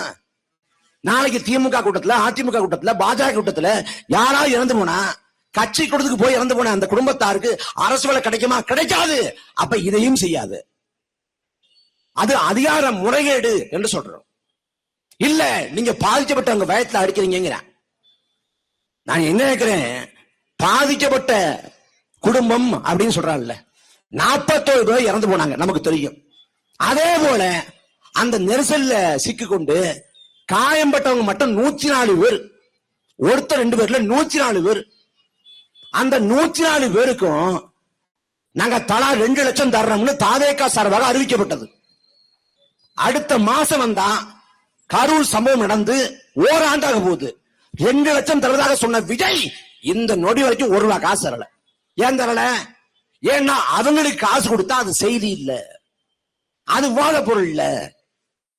எது நடந்தாலும் அரசியல் லாபர்ட்ட கணக்குது. சட்டமன்றம் நடக்குதா? பெரும் பெரும் பேரறிஞர்கள், தலைவர் பெருமக்கள், அறிஞர் அண்ணா, கண்ணியமிகு காகிதம் இல்ல, பெருந்தமிழர் ஜீவானந்தம் போன்ற பெரும் பெரும் தலைவர்களும் அறிஞர்களும் இருந்த அவை அது. ஆனா சட்டமன்றத்துல பார்த்தா சைகை பண்றாரு, அப்படி கையை காட்டுறாரு. அந்த காட்சியை கொண்ட திரைப்படத்தில் வைக்கிறாரு, ஜனநாயகன் படத்துல. நீ திமுகவை கிழிச்சு தொங்க விடு, திமுக விமர்சி, அம்பலப்படுத்து, திமுக கேள்விகள், எங்களுக்கு எந்த பிரச்சனையும் இல்ல. ஆனா சட்டமன்றத்துக்கு ஒரு மாண்பு இருக்கு, ஒரு கண்ணியம் இருக்கு. சட்டமன்றத்தில் பண்றதை கொண்ட திரைப்படத்தில் வைப்போம்னா இது அயோக்கியத்தனமா இல்லையா? சுயமா சிந்திச்சு பேசுறதுக்கான ஆற்றலே கிடையாது. கட்சி ஆரம்பிச்சு 2 ஆண்டுல ஆட்சியை பிடிச்சிட்டாரு. ஊடகத்தை சந்திக்கல, சரி சந்திக்கல, ஏன்னா ஒரு கட்சி தலைவர் தான். ஆனா இன்னைக்கு ஆட்சியின் தலைவர், தமிழ்நாட்டின் முதலமைச்சர், ஊடகங்கள் எழுப்பக்கூடிய கேள்விகளுக்கு பதில் சொல்ல வேண்டியது தார்மீக கடமை. ஏன் ஒரு முறை கூட விஜய் ஊடகத்தை சந்திக்கவில்லை? ஊடகம் தினந்தோறும் விஜயை பேசுது. அவர் கம்பீரமாக போனார், கோட்டு சுட்டோட போனார். கோட்டு சுட்டு போடுறத சாதனை பேசுறானே. அன்பு மக்களே, 9 ஆண்டு காலம் பொற்கால ஆட்சியை கொடுத்தவர் பெருந்தலைவர் காமராசர். காமராசர் ஆட்சி காலத்தில் தான் அத்தனை வளர்ச்சியும், தொழில் வளர்ச்சி, விவசாயத்துல மறுமலர்ச்சி, பள்ளிக்கூடங்களில் பிள்ளைகள் போனது, மதிய உணவு திட்டம் எல்லாம் கொடுத்தது காமராசர் பெருந்தலைவர். அவர் உடுத்தியது கதர் வேட்டி, கதர் சட்டை தான். பிரான்சுக்கு போறாரு காமராசர். பிரான்ஸ் குளிர் பிரதேசம், காமராசர் குளிரும் தாங்க மாட்டாருன்ட்டு காமராசருக்காக பிரத்யேகமாக கோட் சுட்டு தைக்கப்படுது. ஆனா காமராசர் அந்த கோட் சுட்டை உடுத்தாம வேட்டி சட்டையிலே பிரான்சுக்கு போயிட்டாரு. இன்னைக்கு போய் விடுதலைகளுக்கு காமராசர் இல்லத்துல, ஐயாவுடைய இல்லத்துல பாத்தீங்கன்னா காமராசருக்காக தைக்கப்பட்டு காமராசர் உடுத்தாத ஆடைன்னு போடப்பட்டிருக்கு. கோட் சுட்டு தன் வாழ்நாளிலே போட்டது இல்ல காமராசர். அவர் முகப்பொடிவு இல்ல, வசீகரம் இல்ல, கரிஸ்மாட்டிக் இல்ல, ஆனா மக்களுக்கு ஒன்னா களத்துல அந்த தலைவர். ஆனா இப்படி இருக்காரு. அப்படி விஜய் எப்படி இருக்காரா? எதை பத்தியும் கண்டுகொள்ள மாட்டார். ஆனா மேடையிட்டா எழுதி கொடுத்த வசனத்தை எவ்வளவு ஏற்ற இறக்கமா பேச முடியுமோ, உணர்ச்சி பொங்க சொல்ல முடியுமோ எல்லாத்தையும் சொல்லுவார். என்ன சொன்னாலும் கைதட்ட ஒரு கேவலங்கிட்ட கூட்டம் இருக்குல்ல. தற்குறிங்கிற வார்த்தையை உலகம் முழுக்க பிரபலமாக்கியது தாவேகா கட்சி. அதுலயும் ஒப்பாரிங்கிற கலை அழிஞ்சு வரக்கூடிய ஒரு கலை. அந்த கலையை மீட்டுவாக்கம் பண்ணி மேடையில் அரங்கேற்றம் பண்ற ஒரே தலைவர் விஜய் தான். ஐயோ சதி பண்றாங்க, ஐயோ சதி பண்றாங்க, பழி போடுறாங்க. யார் பழி போட்டா? யாரும் இங்க பழி போடல அவர் மேல. கரூர்ல 41 பேர் செத்து விழுந்தப்ப அவர் என்ன சொன்னார்? என் மேல பழி போடுறாங்கன்னு. விஜய் திட்டமிட்டு 41 பேரை கொன்று குவித்தார் என்று சொன்னால் பழி போடுவது. நாங்க பழி போடல, உங்களால விபத்து நேர்ந்துருச்சு, விபத்துக்கு பொறுப்பேறுங்கிறோம். ஆனால் பொறுப்பேற்க சொன்னா பழி போடுறாங்கிறது. மின்சாரம் தமிழ்நாடு முழுக்க மின்வெட்டு. ஏன் மின்வெட்டுன்னு அமைச்சருக்கே தெரியல. நிர்மல்குமார் ஒரு அதி புத்திசாலி. ஏன்னு கேட்டா சாட்சி வீட்டுல போய் கேட்கிறாங்க, என்ன சொல்றது, ஏதாவது சொல்லு. அது ஒரு நாள் ஒண்ணு சொல்லுது. ரெண்டாவது நாள் இன்னைக்கு என்ன சொல்றது? இதோட போறியா இல்ல வண்டையே கேட்கவான்னு கேக்குது. சாட்சி பெட்டில கேட்டுட்டு அப்புறம் சொல்றது இல்லங்க. அதாவதுங்க, ஏன் மின்வெட்டு ஏற்படுதுன்னா பீஸ் கடையில புடிங்கிட்டு போறாங்க சமூக விரோதிகள். எப்ப புடிங்கிட்டு போனாங்க? காலையில. கரண்ட் எப்ப போச்சு? ராத்திரி. சரி, புடிங்கிட்டு அப்படியே போயிடுறானா? புடிங்கிட்டு போய் அங்கனே உட்கார்ந்துறானா? கழட்டி மாட்டோம்னு ஏன்டா விட்டு போகுது? தெரியாது, எதுவும் தெரியாது. ஆனா கதையா சொல்றது. இப்ப பார்த்தா மின்சாரமே தட்டுப்பாடாதான் வருது.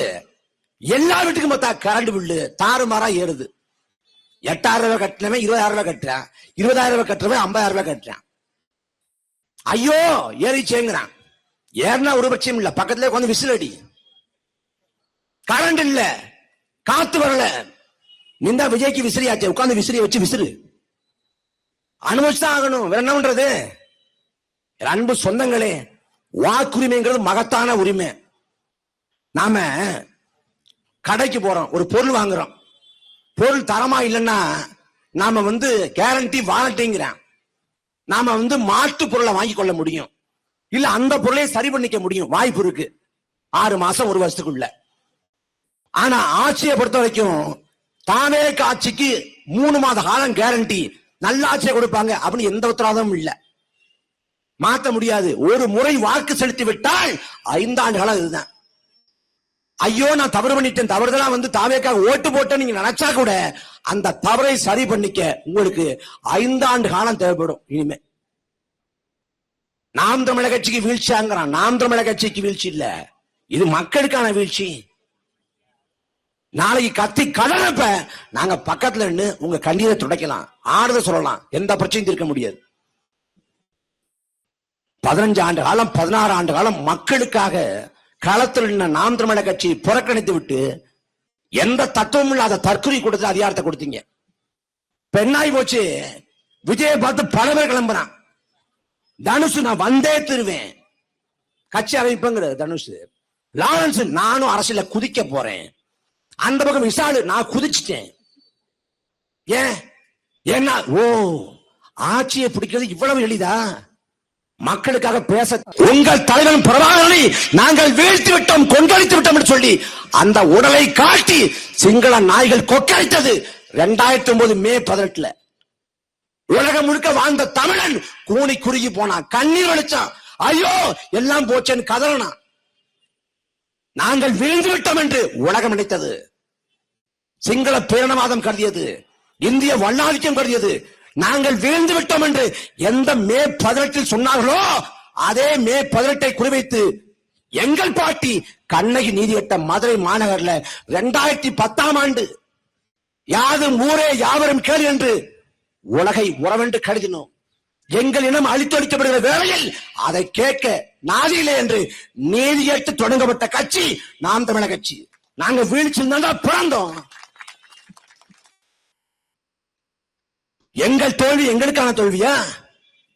நாம் தமிழக கட்சி நக்கல் பண்றாராம். நம்ம எந்த கேள்வி கேட்டாலும் நம்ம கேட்கிற கேள்விக்கு சொல்ல மாட்டேன், நீங்க தோத்துட்டீங்க இல்லைங்கிற. தேர்தல் களத்துல வெற்றி தோல்வியை நம்ம அதை வச்சு ஒரு கட்சியை மதிப்பிட முடியாது. இந்த நாட்டுக்கு அரசமைப்பு சாசனத்தை கொடுத்தவர் அண்ணல் அம்பேத்கர். சுதந்திர இந்தியாவில் நடந்த 2 தேர்தலை போட்டி போட்டார் அம்பேத்கர். 2 தேர்தலையும் தோல்வி அடைஞ்சாரு. அம்பேத்கர் எப்படி அளவிடுவீங்க? தேர்தலில் தோல்வி அடைஞ்சவன் அளவிடுவீங்களா?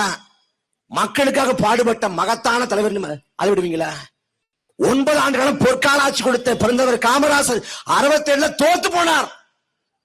காமராசர் மக்களால் புறக்கணிக்கப்பட்டால் சொல்லுவீங்களா? காமராசர் மக்களுக்காக அரும்பாடு ஆட்டினார் சொல்லுவீங்களா? ஐயா நல்லக்கண்ணு தேர்தலில் தோத்து போனார், கக்கன் தோத்து போனார், ஜீவா தோத்து போனார்.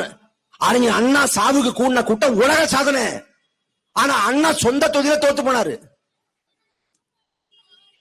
மணிப்பூர் மாநிலத்துல இரோம் சர்மிளாங்கிற மண்ணுரிமை போராளி ராணுவத்தோட சிறப்பு சட்டத்தை தளர்த்த கோரி, அதிகாரத்தை மட்டுப்படுத்த கோரி 16 ஆண்டுகள் 2000 ஆண்டு தொடங்கி 2016 வரை தொடர்ச்சியாக 16 ஆண்டுகள் பட்டினி போராட்டம்.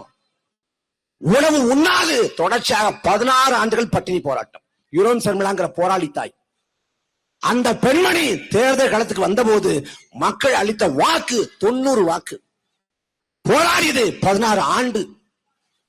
எதை வச்சு மதிப்பிடுவாங்க? யுரம் சர்மிளாவ 90 வாக்கு வாங்கினவங்கன்னு மதிப்பிடுவீங்களா? 16 ஆண்டு காலம் மகத்தான ஈகம் செஞ்சாங்கன்னு மதிப்பிடுவீங்களா?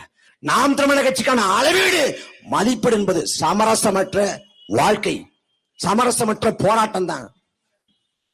2024 பார்லிமெண்ட் தேர்தலின் போதே நாம் தமிழர் கட்சி 8 விழுக்காடு வாக்கை பெற்றுவிட்டது. 8 விழுக்காடு வாக்கை கொண்டிருக்கிற நாம் தமிழர் கட்சி கூட்டணிக்கு வருவதாக அறிவித்தால் தேர்தலில் குறைந்தது 500 கோடியை கொடுப்பான். மிக குறைந்தது 500 கோடி தேர்தல் சந்தையில மதிப்பு.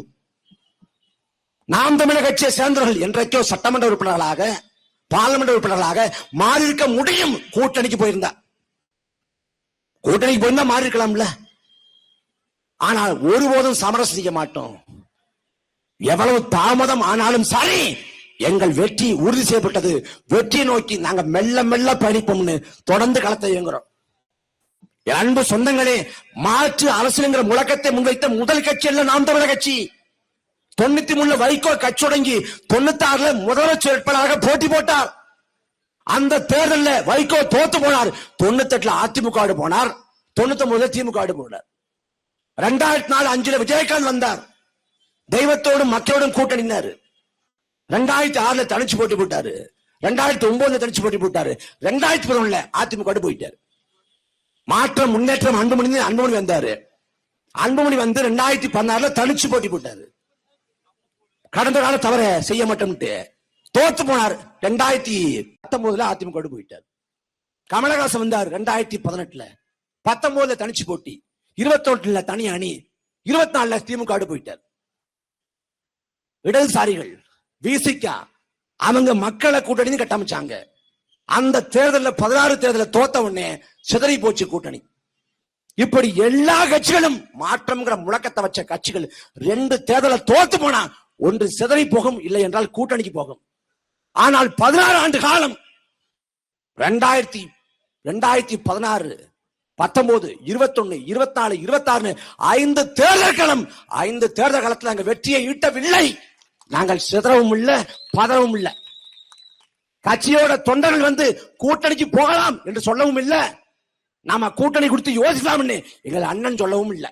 ஏன்னா நாங்கள் சமரசம் என்ற ஒன்றை தன் வாழ்நாள் முழுமைக்கும் செய்யாத ஒப்பற்ற தலைவனின் பிள்ளைகள். நாங்க தொடர்ச்சியா போராடுவோம், களத்து நிற்போம்.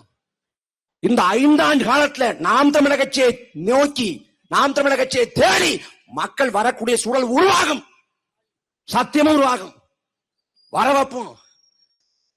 உங்களுக்கு பிரச்சனை அவலம்னோன விஜய் ஓடோடி வர்றதுக்கு திரைப்படம் இல்ல, வரமாட்டார், ஒருபோதும் வரமாட்டார்.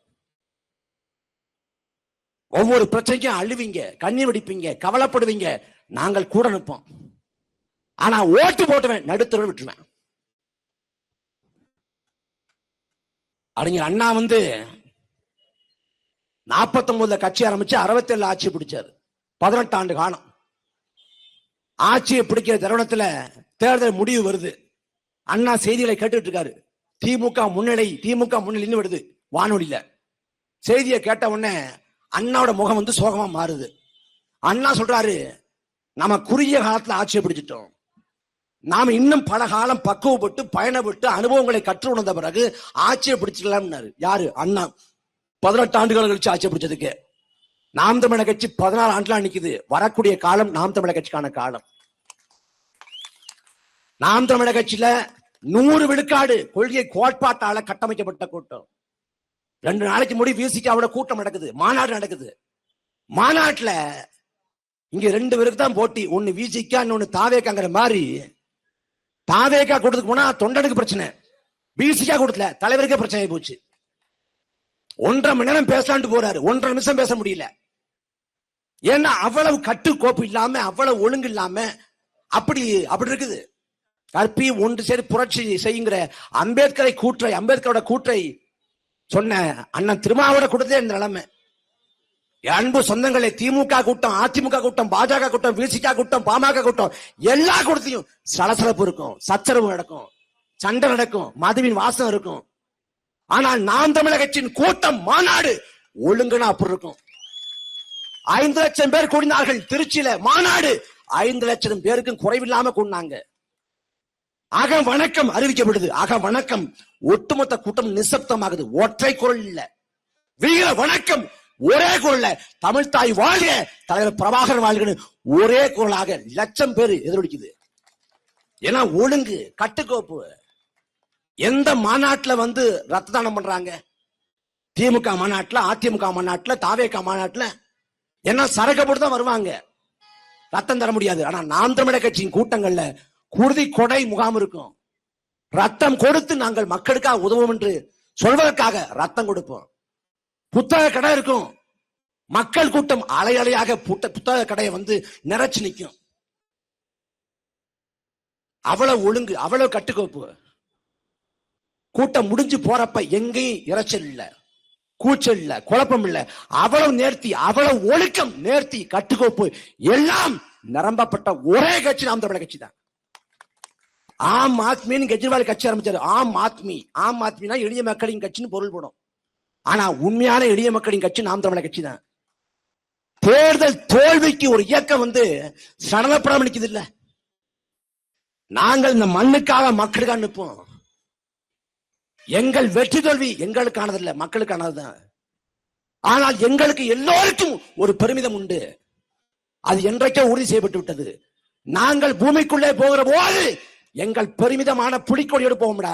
அதை தாண்டி என்னடா, அதை தாண்டி அங்கீகாரம். நாங்கள் அதிகாரத்தை கேட்டு நிற்பது எங்களுக்காக இல்ல, எங்கள் மக்களுக்காக. 16 ஆண்டு காலமாக தமிழக சட்டமன்றம் ஒருவனி வருகைக்காக காத்து கிடக்கிறது. அந்த குரலை கேட்பதற்கு தமிழக சட்டமன்றம் தவம் கிடக்கிறது. உலக தமிழர்கள் ஏங்கி தவிக்கிறார். நடக்கும், நடக்கும். தேர்தல் முடிவெப்ப மக்கள் நம்மளுக்கு துரோகம் பண்ணிட்டாங்களே, மக்கள் நம்மளை ஏமாத்திட்டாங்களேன்னு பல உறவுகள் கண்ணீர் வெடிச்சாங்க. நிலைமை மாறும்.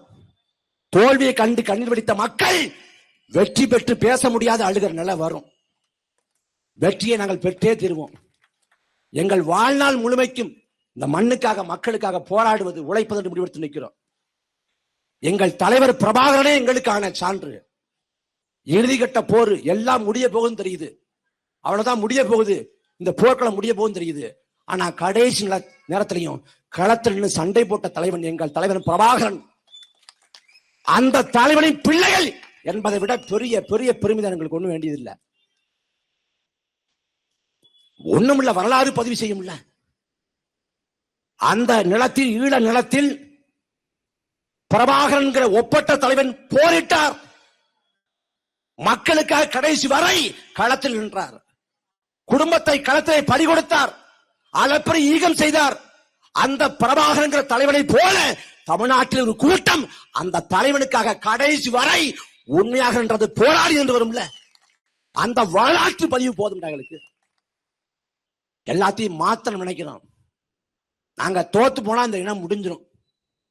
நாங்கள் தோற்று போனால் தமிழ்நாடு தற்கொலை நாடாக அடையாளப்படுத்தப்பட்டுரும். நாங்கள் வென்றால் வரலாறு மீண்டும். இறக்கப்பட்ட புலிக்கொடி உலகெங்கிலும் ஏற்றப்படும். சாதிக்காக, மதத்துக்காக கூடுகின்ற நாம் இனத்துக்காக திரள வேண்டிய வரலாற்று பெருங்கடம் இருக்கு. இந்த காலம்தான் நம்ம உற்சாகமா இருக்கணும், உத்வேகமா இருக்கணும், வெறி கொண்டு நிக்கணும். உதயநிதி ஸ்டாலின் சிறையை பார்த்தது இல்ல. நீ அரசியலுக்கு வரதுக்கு முடியல, நாங்க குண்ட சட்டத்தையே பார்த்துட்டோம். நாங்க சிறையை பார்த்துட்டோம். எனக்கு முன்பாக பேசிய தம்பி பேரைவாளன் அவன் வெளிப்படையா ஒப்புதல் வாக்குமூலம் கொடுத்துட்டு போயிட்டான். எதுக்கு? வழக்கு சிறைன்னா என்னன்னு தெரியும் எனக்கு. வழக்கு சிறைன்னா பெருமையத்தோடு இருப்போம். நாங்க சிறைன்னா என்னமோ சொல்றோம், சிறையில போட்டுருவாங்க. சிறையில அந்த காலத்துல சிறை, வஉசி காலத்துல, முத்துராமலிங்க தேவர் காலத்துல, காமராசர் காலத்துல, நல்லக்கண்ணு ஐயா காலத்துல சிறை. ஏன்னா சிறைக்குள்ள அன்னைக்கு ஓய்வு எடுக்க முடியாது, வேலை செய்யணும், கல் உடைக்கணும். வஉசி காலத்துல அவர் செக்கிழுத்தாரு. சிறைக்குள்ள கழிப்பறை வசதி கிடையாது. ஒரு மண் சட்டி இருக்கும், அதிலே மலம் கழிக்கணும், அதே சிறுநீர் கழிக்கணும், அங்கே சாப்பிடணும், அங்கே தூங்கணும். படுக்கிறப்ப உடல்ல உள்ள ரத்தத்தை பூரா அந்த கல்லு உறிஞ்சுங்கிற அளவுக்கு அவ்வளவு மோசமா இருக்கும், புழுக்கமா இருக்கும், கொசுக்கடி இருக்கும். எல்லாமே அந்த காலத்துல. இன்னைக்கு சிறை எப்படி? சிறைக்கு போனா கம்பி எண்ணம், கம்பி எண்ணம் என்ன வேண்டிய இல்ல. வார இதழ், மாத இதழ், தினசரி இதழ், நூலகத்து புத்தகம் எல்லாம் இருக்குது. கேரம் போர்டு, செஸ் போர்டு, ஆடுபடி ஆட்டம் எல்லாம் இருக்குது. சாப்பாடு வந்து நீ களி திங்கிறேன். களி எல்லாம் இன்னைக்கு அரிதான பொருள்ரா. களி கிடைக்கவே மாட்டேங்குது. சிறைக்குள்ள ஏதா களி? ஞாயிற்றுக்கிழமையில சிறைக்குள்ள வந்து அந்த அனுபவம் தான் என்னால மறக்கவே முடியாது. ஞாயிற்றுக்கிழமையில புலசில இருந்தப்ப ஞாயிற்றுக்கிழமை ஒரு 7 மணிக்கு வந்து தட்டுவார் காவலர். மதியம் என்ன சாப்பாடு வேணும், வெஜ்ஜா நான் வெஜ்ஜான்னு கேட்பாரு. அடடா, ஞாயிற்றுக்கிழமை அதிகாலையில் எழுப்பி மதிய சாப்பாடு சைவமா அசைவமான்னு கேட்கிறாரடா, யாரா அந்த மகராசன் தோணும். அப்பதான் அப்படியே பூரி படைவோம். வெளில கூட ஒரு நாய் நீ நம்மளை கண்டுக்காது, நாதியத்து கிடப்போம்னு. ரம்ஜான் அன்னைக்கு பிரியாணி போடுறேன். சிறைனா என்ன தெரியுமில்ல, வடிவேல் சொல்லுவார்ல, சும்மாவே இருக்கணும் தெரியுமா அப்படின்னு பாருல, அதான் சிறை. சிறையில வந்து காலைல எழுந்து போய் குளிராமா, காலையிலே குளிச்சுனா ஆபீஸ் ஆட போறேன், என்னடா பண்ண போறேன் அப்படின்னு. அது மாதிரி சாப்பிட்டு சும்மா இருக்கணும். உளவியல் சிறைதான். வெளி உலக தொடர்பு கிடையாது, வெளி உலக வாழ்க்கையோடு நம்ம ஒட்ட முடியாது, முடங்கி கிடப்போம். எல்லாரும் தொலைக்காட்சியில பிரேக்கிங் நியூஸ் பார்ப்பான், நாம ஒரு நாள் பிரேக் பண்ணி செய்தித்தாள்ல படிப்போம். அவ்வளவுதான் வித்தியாசம். சிறைன்னு பெருசா பயன்படுத்திட்டு இருக்கிறேன். ஒரு கருமாந்திரம் கிடையாது. அது இந்த ஆட்சியில வந்து ஒரு எழுதப்படாத சட்டம் இருக்கு. தங்கத்தாரகை பேசிட்டீங்க, முடிஞ்சு.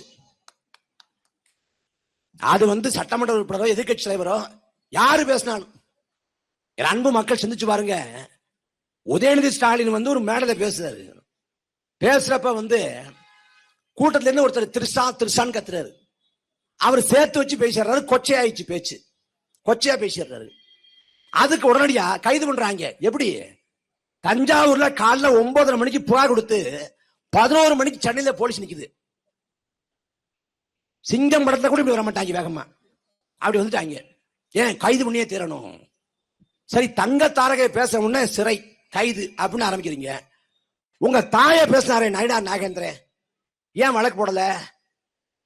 விஜயோட தாய கொச்சையா பேசாரு நயினார் நாகேந்திரன். திருஷ்ணாவை பேசுறதுக்கு உதயநிதி ஸ்டாலின் மேல வழக்கு. ஆனா தன் தாயை பேசுறதுக்கு வழக்கு இல்ல. தாய்க்கே உண்மையா இல்லாத ஒருத்தட்ட போய் நாட்டை கொடுத்துட்டு ஒன்னும் சொல்றதுக்கு இல்ல. இதை பேசினா வழக்கு போடுவோம். நீங்க எதை வேணாலும் போடு. உங்களோட வாழ்றதுக்கு திரும்புற விஷயம் பூரா விஜய் முதலமைச்சர் சுரட்டி விட்டுறான். 3 மாசம் ஆகியும் விஜய் தான் முதலமைச்சர் மனசு ஏத்துக்க மாட்டேங்குது. தூங்கிட்டு இருக்கப்ப 3 மணி தூக்கி போடுது. எது? விஜய் முதலமைச்சர் அப்படின்னு. அதுவும் புஷி ஆனந்த் தான் பேசுற பேச்சிருக்கே, ஊடகத்தை சந்திக்கிற அந்த தருணம் இருக்கு பாருங்க. மைக்கை நீட்டினா புஷி ஆனந்த் வந்து சரவணபவன் அந்த மேனேஜர் உட்கார்ந்து பாரு, சிரிச்ச முகமா சிரிச்சுக்கிட்டு போயிடுறாரு. பதில் சொல்றது இல்ல. ஒவ்வொருத்தரும் ஒவ்வொரு டிசைனுங்க. செல்லூர் ராஜுவெல்லாம் வந்து உண்மையிலேயே மனித புனிதர், மேதை. அவருக்கு ஏதாவது தெரியும்ல, இவருக்கு ஒண்ணும் தெரிய மாட்டேங்குது. எழுதி தர்றத வந்து படிக்க மாட்டேங்கிறாங்க. அங்க ஒரு மொழி இருக்கு, இங்க ஒரு மொழி சொல்றாங்க. தமிழ்நாட்டின் கந்தரவு கோலம். இன்னைக்கு விஜய் பேசாரு, தமிழ்நாட்டின் முதலமைச்சர் இல்ல பேசாரு. அதாவது யார் யாரு ஊழல் பண்ணாங்கிற விவரம் வந்து என் டேபிள்ல இருக்கு. நான் திறக்கணுமா வேண்டாமான்னு நீங்களே முடிவு பண்ணுங்க. ஏன் திறக்கணுமா வேண்டாமான்னு கேக்குறீங்க? திறந்து யார் ஊழல் பண்ணாங்களோ கைது பண்ணு, சிறைப்படுத்து. ஏன் செய்ய மாட்டேங்கிறீங்க? ஏன் செய்யறது இல்ல? கட்ட நாங்க தூய சக்தி. யார் தூய சக்தி? யார் தூய சக்தி? தாவேகா தூய சக்தியா? கேடு கட்ட துஷ்ட சக்தி தூய சக்தியா? அதிமுக ஊழல் கட்சி. சரி, அதிமுக ஊழல் கட்சி. அதிமுக 8 அமைச்சர்களை சேர்த்து வச்சிருக்கிய தாவேகாவில. எடப்பாடி பழனிசாமி ஆட்சி காலம் ஊழல் ஆட்சி காலம். சொல்றது யார்? தாவேகா. எடப்பாடி பழனிசாமி ஆட்சி காலம் ஊழல் ஆட்சிங்கிறதுல மாற்று கருத்து இல்ல. எடப்பாடி பழனிசாமி ஊழல் பண்ணார்னா, எடப்பாடி பழனிசாமி அமைச்சரவையிலே தொழில்துறை அமைச்சராக இருந்தவர் MC சம்பத். எடப்பாடி பழனிசாமி அமைச்சரவையிலே செய்தி விளம்பரத்துறை அமைச்சராக இருந்தது கடம்பூர் ராஜு. எடப்பாடி பழனிசாமி அமைச்சரவையில பிற்படுத்தப்பட்ட நலத்துறை அமைச்சராக இருந்தது திருச்சி வளர்மதி. போக்குவரத்துறை அமைச்சராக இருந்தது MR விஜயபாஸ்கர். சுகாதாரத்துறை அமைச்சராக இருந்தது விஜயபாஸ்கர். இப்படி 8 அமைச்சர்கள் கொண்ட தாவேகா சேர்த்து வச்சிருக்காங்க. அதிமுக இருக்கப்ப ஊழல் பண்ண ஆட்களை அப்படியே சேர்த்து வச்சுக்கிட்டு தூய சக்தியா எதை சொன்னாலும் நம்புறதுக்கு மக்கள் இருக்காங்கிற தைரியத்துல வாய்க்கு வந்து அடிச்சு விடுறது தூய சக்தி. நாங்க ஊழலை ஒழிச்சிட்டோம். ஊழலை வந்து 100 நாள்ல ஒழிச்சிட்டாங்களாம். இந்த ஜனநாயகன் படம் வந்துச்சு இல்ல, ஜனநாயகன் படம் வந்தப்ப யாராவது ஒருவர் சொல்லுங்க, ₹1 காசு முறைகேடாக ஜனதாதள படத்தின் போது வசூலிக்கப்படலன்னு யாராவது ஒருவர் திரையரங்கத்துல கட்டணத்தை நிர்ணயம் பண்ற அந்த இது இருக்குல்ல, உரிமை இருக்குல்ல, அந்த எங்க எதுக்கு கீழே வருதுன்னு பார்த்தா உள்துறை அமைச்சகத்தின் கீழே வருது. திரையரங்க கட்டண நிர்ணயம் உள்துறையின் கீழே வருது. உள்துறை விஜயின் கட்டுப்பாட்டுல இருக்கு. தமிழக சட்டமன்றத்தில் பாத்தீங்கன்னா விஜய்கிட்ட பேப்பரை கொடுத்துட்டா பேசுவாரு, பேப்பர் எடுத்துட்டு அமைதியா உட்காந்துருவாரு. இந்த பொம்மை சாவி கொடுத்தா ஆடும் பாடும், இல்ல நான் அமைதியா இருப்பாருங்க. அது மாதிரி ஏன்னா சுயமாக சிந்திக்கவோ பேசவோ எந்த ஆற்றலும் இல்ல. திமுக அதிமுக காரனுக்கு கேள்வி கேட்டா பதில் தெரியாது, இவனுக்கு கேள்வியே புரியாது, அப்புறம் எங்க பதில் சொல்றது? அதனால சட்டமன்றத்தில் உட்கார்ந்துரு. சட்ட ஒழுங்கை பத்தி கேட்கிறாங்க. தமிழ்நாட்டில் சட்ட ஒழுங்கு மோசமா இருக்கே. சட்ட ஒழுங்குக்கு யார் அமைச்சர்? எதிர்கட்சி கேக்குது. சட்ட ஒழுங்கு அமைச்சர் விஜய், அவருக்கு தெரியாம உட்கார்ந்துருக்காரு. கேவலம், கேவலத்திலும் கேவலம். கொண்டாந்து போட்டீங்களே. என் பொண்ணு சொன்னா நான் போட்டேன், என் பேரன் சொன்னா நான் போட்டேன், என் பேச்சு சொன்னா நான் போட்டேன். உங்க பேரனோ பேத்தியோ நல்ல காய்ச்சல் இருக்கிறப்ப ஒரு ஐஸ்கிரீம் ஒண்ணு ஆர்டர் போடுறது கேட்டா போடுவீங்களா? ஏண்டா சளி பிடிச்சிருக்கு இப்ப போய் ஐஸ்கிரீம் இருக்கிறியடா அப்படின்னு போடல தட்டுவீங்க. ஏன்னா அவ்வளவுதான் புரிதல் இருக்கும். ஆனா அவன் சொன்னான்னு சொல்லிட்டு விசில்ல போடு, விசில்ல போடு வச்சு செய்ய போறாங்க. அதாவது கோமாளி கூட்டம் இல்ல, கேவலங்கட்ட கோமாளி கூட்டம். குரங்கையில பூமாலம் பாயில்ல, அந்த மாதிரி தமிழ்நாடு தாவே கையில மாட்டிருச்சு. அவனுக்கு ஒன்னும் தெரியவும் தெரியாது, புரியவும் புரியாது, என்ன பண்ணும் தெரியாது. நாடகம் போடுவான், வேடம் போடுவான். விஜய் அப்படி பண்ணாரு, இப்படி பண்ணாரு. 5 ஆண்டு காலம் படாத பாடு இந்த தமிழ்நாடு பட போகுது. உளவியலா தயார் பிடிக்குங்க, அவ்வளவுதான். நாம் இன உணர்வு மான உணர்வு கொண்ட தமிழர்கள் போராடுவதை தவிர ஒரு வழி இல்லை. வங்காரி மாத்தாங்கிற போராளி தாய் சொல்றா, மக்களை அரசியல்படுத்தாது, மக்களை அணிதிரட்டாது, இந்த வளங்கள் யாவும் மக்களுக்கு சொந்தமானதுங்கிற புரிதலை உருவாக்காது, வளக்கொள்ளையை தடுக்க முடியாதுங்கிற. அதே போல மக்கள்கிட்ட அரசியல்படுத்தணும். திமுக அதிமுக ஆட்சி காலங்கள்ல வளங்கள் சுயடப்பட்டுச்சு. தாவேக ஆட்சி காலத்துல வளங்கள் நல்லா இருக்கா? நீ சிந்திச்சு பாருங்க. அடிமை இந்தியாவில் பிறந்த அடிமை இந்தியாவில் செத்து போனவன் பாட்டன் பாரதி. அவன் பாடினா ஆடுவோமே பல்லு பாடுவோமேன்னு பாடினான். ஆனந்த சுதந்திரம் அடைந்து விட்டோமே என்று. ஆனா சுதந்திரம் அடையல, சுதந்திரம் அடையாத காலத்திலேயே அடைஞ்சிட்டோம்னு பாடினான் பாரதி. அதே பாரதி அடிமை இந்தியாவில பாடினா காவிரி தென்பண்ணை பாலாறு தமிழ் கண்டதொரு வையை புறநதி என மேவியாறு பல ஓட திருமேனி செழித்த தமிழ்நாடுன்னா. காவிரி தென்பண்ணை வையை புறணின்னு பல ஆறுகள் தமிழ்நாட்டில் ஓடி தமிழ்நாட்டை செழிக்க வைத்ததுன்னா. நீ எந்த ஆறு இருக்கு? நொய்யலாட்டு படுகையில சாயக்கழிவை கொட்டி நொய்யலாறு முழுக்க நுரை பொங்குது. அன்னைக்கு அதிமுக ஆட்சி காலத்துல சுற்றுச்சூழல்துறை அமைச்சர் கருப்படன் ஒருத்தர், அவர் சொல்றாரு, என்னங்க நுரை பொங்குதே அப்படின்னு கேட்டா, நீங்க சோப் போட்டு குடிச்சா நுரை பொங்காம என்ன பண்ணும்னு கேட்டாரு. இப்ப பார்த்தா தென்பண்ணை ஆறு, தென்பண்ணை ஆற்றின் குறுக்க கலவரப்பள்ளிங்கிற ஒரு அணை இருக்கு. எங்கன்னா ஓசூர்ல. போய் நேர்ல பார்த்தா தண்ணி முழுமைக்கு நுரை பொங்குது. அந்த நுரை பூர போய் அந்த கரையில சேர்ந்து பாருங்க, கல்ல படுது பாருங்க, அதெல்லாம் கருப்பா மாறுது. ஏன்னா அது நுரை இல்ல, கழிவு, விஷம். மனிதன் விஷத்தை அறிஞ்சால் எப்படி வாயிலே நுரை தள்ளுமோ அதே போல ஆறு செத்து கொண்டு கிடது, நுரை தள்ளி கொண்டு கிடது. இந்த ஆறுகளை காப்பாற்றணும், இந்த நீர்நிலையை காப்பாற்றணுங்கிற எண்ணம் நாம் தமிழர் கட்சியை தாண்டி எந்த கட்சிக்கும் இல்லை. யானைகள் சாகுது, கேள்விப்படுறோம். 10 நாள்ல 3 யானை செத்து போச்சுன்னு. இவன் மனிதன் செத்தாலே கவலைப்படுறது இல்ல, இவங்க யானைக்கு பேச போறேன். ஆனா நாம் தமிழர் கட்சி கவலைப்படுது. யானை செத்தா பல்லுயிர் பெருக்கம் அழிஞ்சு போகும், காடு அழிஞ்சு போகும், உணவு சங்கிலி தலைவிட்டு போகும். நாம் தமிழர் கட்சி பேசுது. நாம் தமிழர் கட்சி வாக்குக்காக பேசல, இந்த மக்களின் நலவாழ்வுக்காக பேசுறோம், களத்துல போராடுறோம், எல்லாத்தையும் தாங்கிட்டு நிக்கிறோம். ஆனா மக்கள் எவ்வளவு பெரிய துரோகம். நாங்கள் இந்த 16 ஆண்டு காலத்துல ஒரு கொடுங்கோல் திட்டத்தை ஏற்றுக்கொண்டு நாங்கள் விலை போகல, நாங்க சமரசம் பண்ணல, மக்களுக்கு எந்த பாதகமும் எந்த துரோகமும் நாங்க விளைவிக்கல. நாங்கள் கடைசி வரை மக்களுக்கு உண்மையா நின்னோம். ஆனால் மக்கள் எங்களுக்கு உண்மையா நிக்கல. ஒரு அமைச்சர் கேட்கிறார், சீமான்னா யாருன்னு கேட்கிறாரு. சீமான்னா யாரு? எவ்வளவு திமிரு, எவ்வளவு கொழுப்பு!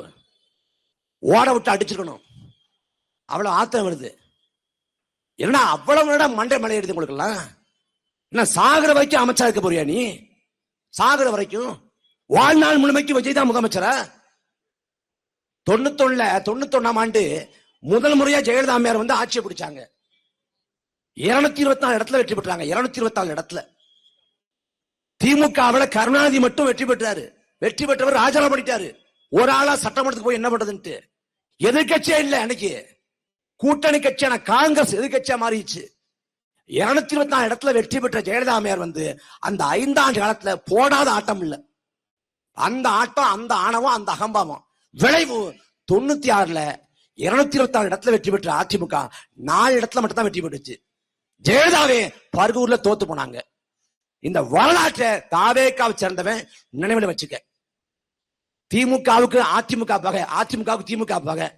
ஆனா அந்த தாவேக்காத கட்சி கொஞ்சம் புத்தி இருந்தா எவனுக்கும் பிடிக்க மாட்டேங்குது. எல்லாருக்கும் பகைதான்.